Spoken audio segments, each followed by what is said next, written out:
I support and concur with the view of the Honorable Representative Chel Jokno with respect to the third ground. Again, it's direct personal involvement in budgetary insertions and kickbacks schemes. Sa tingin ko po, itong third ground ang pinakamalakas. Di ba? Because if take a look at the allegations, Alam niyo kung tutusin yan talaga yung pinakamalakas yung third ground na yan.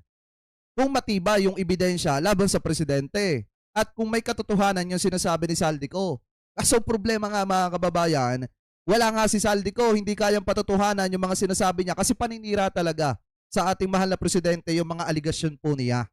Alam niyo, siguro yung mga didisit dyan na nalinlang at napagmukhang tanga ni Saldico, siguro nag-iiyakan kanina yan o nagbubutuhan na patungkol po dun sa kung aaprubahan ba at titingnan ba na may sapat na batayan yung impeachment at may substance or kung titingnan bilang ibasura dahil nga walang substance mga kababayan. Siguro nung nakita nila na wala talagang substance mga kababayan, nag-iyakan yung mga DDZ dahil wala naman yung tao na nag-aaligasyon sa ating mahal na presidente na sangkot sa kickback at insertion.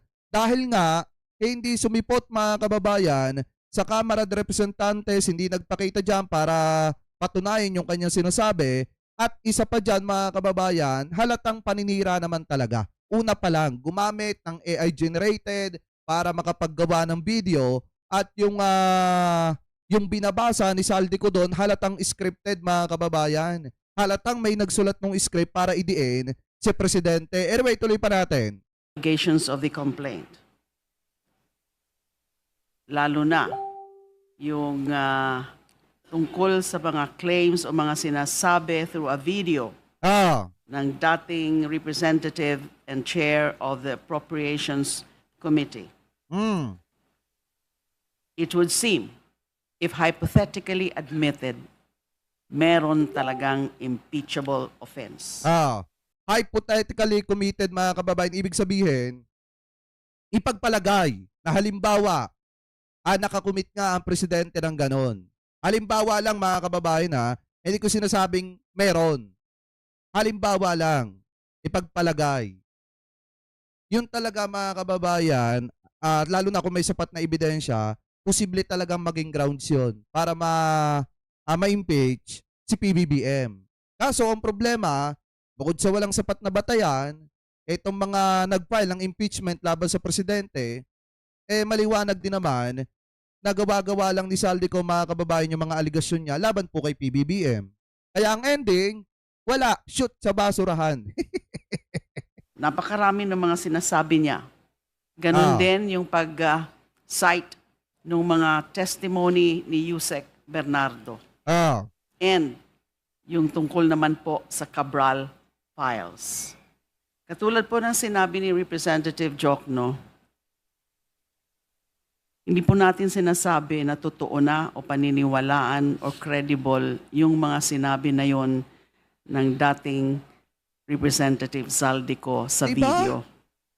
At dapat talaga bumalik siya dito at sabihin niya under oath yung mga claims niya. Tama! Napakarami po. Starting from paragraphs 40 up to 51.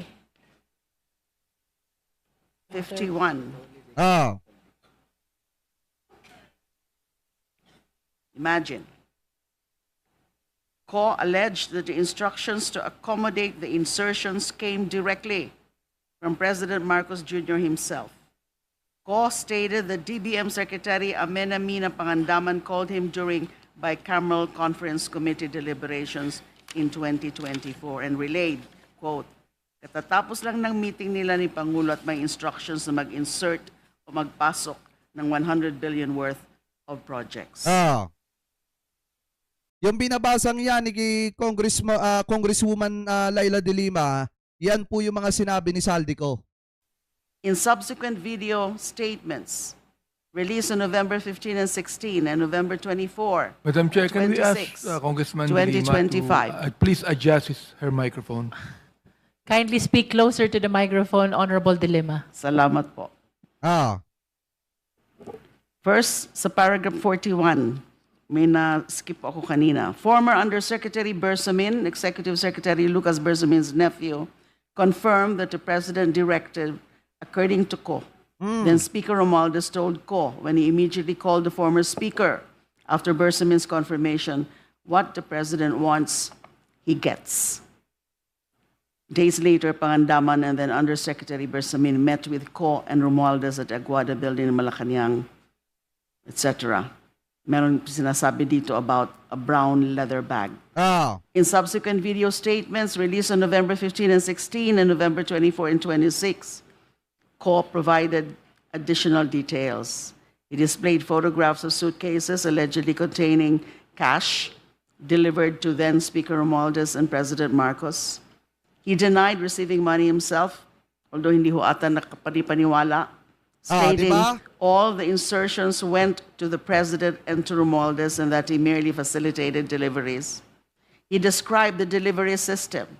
DPWH District Engineer Henry Alcantara's people would transfer cash to cost men who coordinated with Speaker Romualdez staff member Jocelyn Sereno for delivery to the Speaker. Ayan tingnan nyo mga kababayan na kahit si former Senator Laila de Lima hindi naniniwala at tumanggap ang presidente ng pera na nakalagay sa maleta mga kababayan.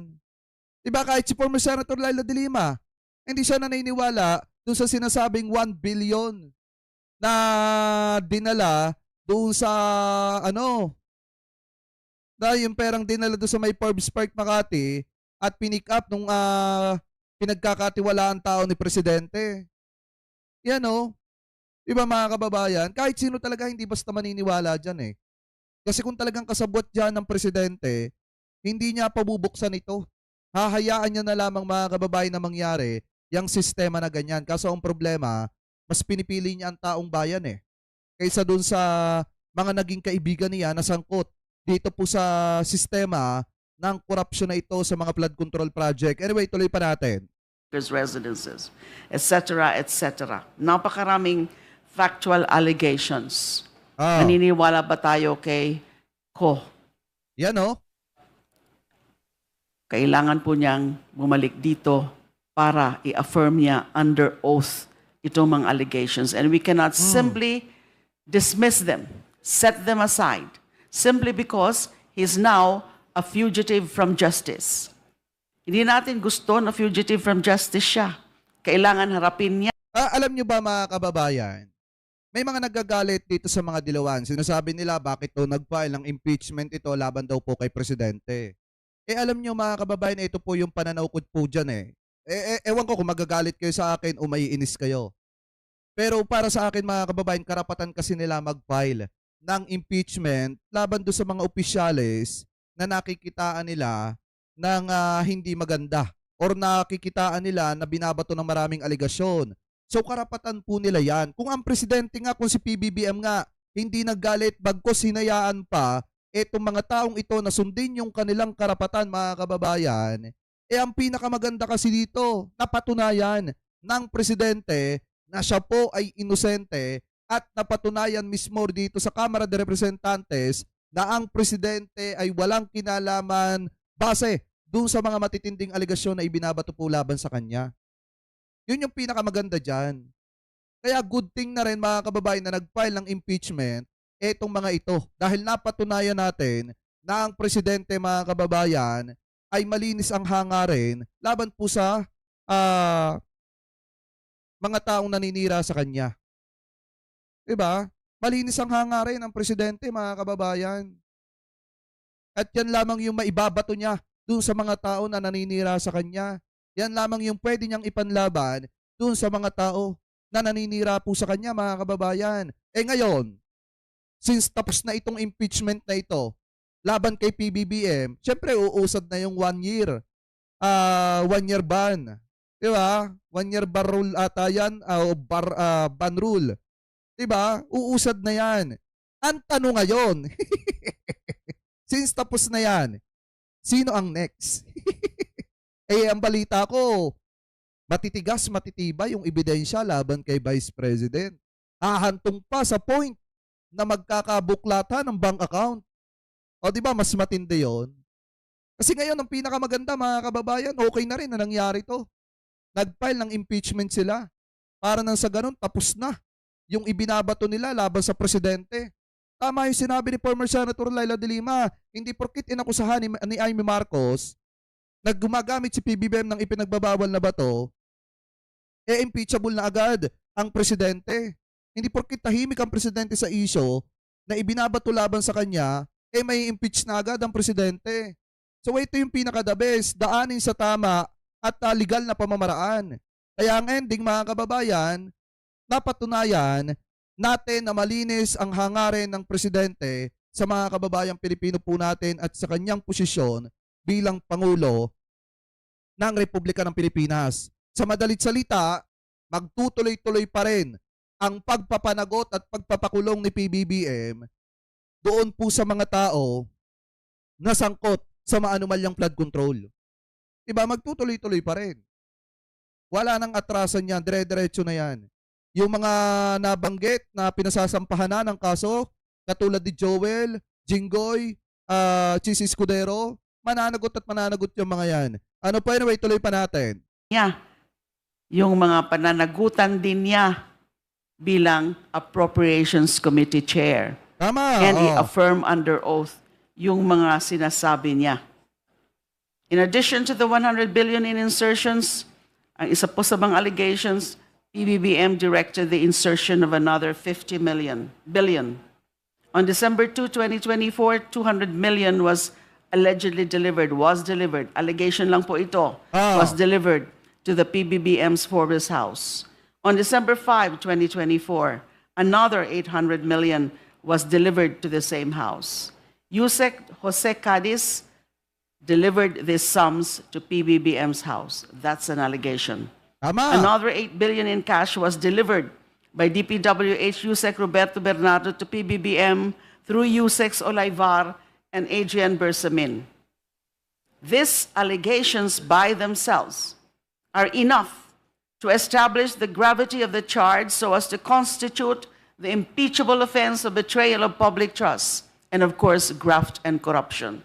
When the impeachable Tama. official commits graft and corruption, Kung matibay sana yung ebidensya laban po kay PBBM nitong si Saldico. Kaso ang problema mga kababayan, walang ebidensya si Saldico eh. Hindi na nga nagpakita buhat nung gumawa ng video na gawa sa AI generated. Diba mga kababayan? Yung mga nagtatanong dyan, uunahan ko na yung about po doon sa issue ng coup. Kodita. Doon po sa Senado, mamaya po natin sasagutin niya sa next live. Meron tayo next live na bukod dahil mahabang usapin yon, mga kababayan. Mamaya. necessarily he betrays public trust. This is the so-called nexus that is required for the Justice Committee to find an impeachment complaint sufficient in substance. Hindi pa po ito evidentiary. Tama. Hindi pa ho natin kailangan humarap dito si Saldico ngayon sa hearing na ito. But in subsequent hearings, kapag maging sufficient in substance itong complaint, the second complaint, pag yung ating desisyon by majority vote ito ay sufficient, then we will require him to appear. Kung Tama. hindi siya mag-appear, hindi natin papansinin yung mga allegation niya. But right now, there are allegations. Ay problema. Paano mag-a-appear si Saldico? Once na umuwi siya ng Pilipinas, pag tungtong niya pa lang sa airport, sa NAIA mga kababayan, automatic aarestuhin na yan. Sa tingin niyo, paano haharap yan? Paano magtitistigo yan? Paano magwi-witness yan? So siguro much better na pinaka dapat gawin, itanong kay Depensor kung nasa saan si Saldico. Kasi mismong inamin ni Depensor na nakakausap niya yan. Bernardo, and then yung sa Cabral files. That's my point, Madam Chair. Hindi pa ito ang proceeding para patunayan kung totoo lahat yung mga kagimbal-gimbal na sinabi ng former Finance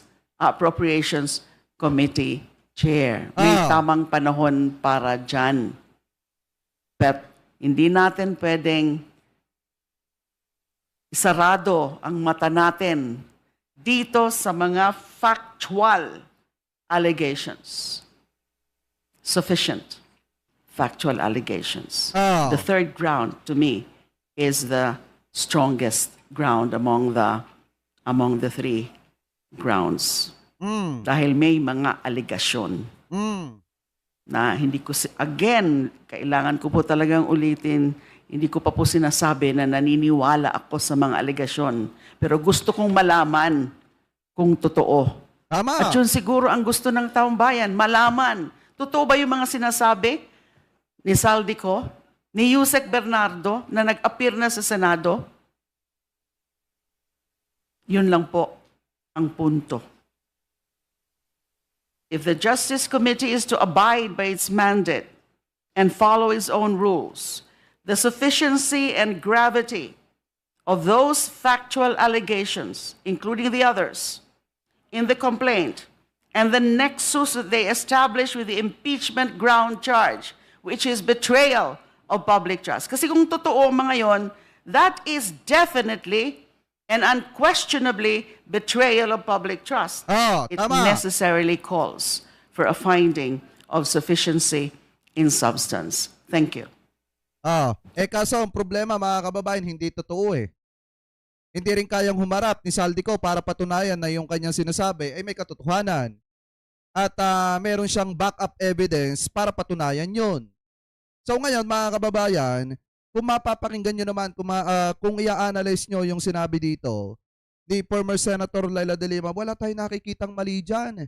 Dahil unang-una, ang pinakamahalaga kasi dito, pinakamahalaga sa lahat na patunayan na ang presidente ay inosente mga kababayan at walang kasalanan at walang ginawa na pangungurap sa pera ng mga kababayang Pilipino po natin dahil nga naibasura na yung impeachment complaint laban po sa kanya. Dahil nga bukod sa yung mga nag-aaligasyon ay may mga matitinding kasalanan din na dapat sagutin, maliwanag din mga kababayan dito na hindi pwedeng gawing batayan yung pananahimik ng ating mahal na presidente sa issue na gustong mangyari ng mga didisit na magpates ang presidente para mapatunayan na yung aligasyon nila sa presidente totoo or hindi. Dahil alam naman po natin na kapag pinagbigyan ng gobyerno yung mga didisit na yan, wala nang katapusan yan. Diba mga kababayan, pag halimbawa, punta tayo doon sa isang aligasyon nila, yung gumagamit ng ipinagbabawal na bato ang presidente, kapag ka nag-negative, sasabihin nila binayaran yung clinic na nag-check sa presidente. Pagka naman nag-positive, kung ano-ano ibabato nila mga kababayan. So ngayon, wala na pong katapusan yan. Kaya nga tama lang yung ginawa ng ating gobyerno na unahin ng trabaho kaysa sakyan ng sakyan kung ano yung sinasabi ng mga DD-shits. Regador, wala kang kawala. Regador, kayo ay maganda. Regador, galit sa masama. Regador, ang sa inyo bebenga. Regador, wala kang kawala. Regador, kayo ay maganda. Regador, galit sa masama.